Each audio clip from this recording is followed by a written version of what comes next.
আল্লাহ আমাদের পাপের কারণে, আমাদের অপরাধের কারণে কোনো মুসিবত দিয়ে আমাদেরকে পরীক্ষার মধ্যে ফেলে দিও না। আল্লাহ আমাদের জিন্দা মুর্দা মা বাবার প্রতি রহম ফরমাও। তোমার হাবিবের জিন্দা মুর্দা तमाम উম্মতকে মাফ ফরমাও। আয় আল্লাহ,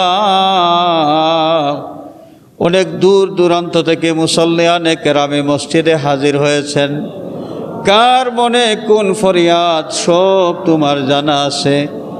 আল্লাহ, তোমার হাবিবের ওসিলায় প্রত্যেকের ফরিয়াদগুলো কবুল ফরমাও। আল্লাহ, দিলে জায়েজ মাকাসিদ পুরা করে দাও, তামাম পরেশানি দূর করে দাও। আয় আল্লাহ, অসুস্থ মানুষ যারা শিফায়ে কামিলা আজিলা ইনায়াত ফরমাও।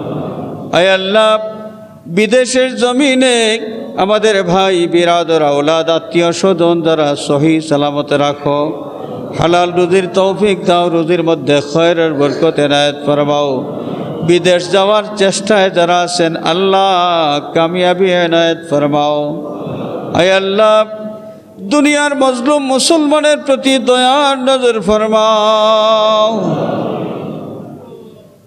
জালিম কাফিরদেরকে মখুর আর মগলুব করে দাও। বাংলাদেশের উপর রহমতের নজর ফরমাও। আল্লাহ, তামাম অশান্তি আর ফিতনার থেকে আমাদের দেশটাকে তুমি হেফাজত ফরমাও। আয় আল্লাহ, আমাদের পাপের কারণে আমাদের দেশটা কোনো জালিমের হাতে তুলে দিও না। আল্লাহ, আমাদের পাপের কারণে কোনো জালিমকে আমাদের উপর মুসাল্লাত করে দিও না।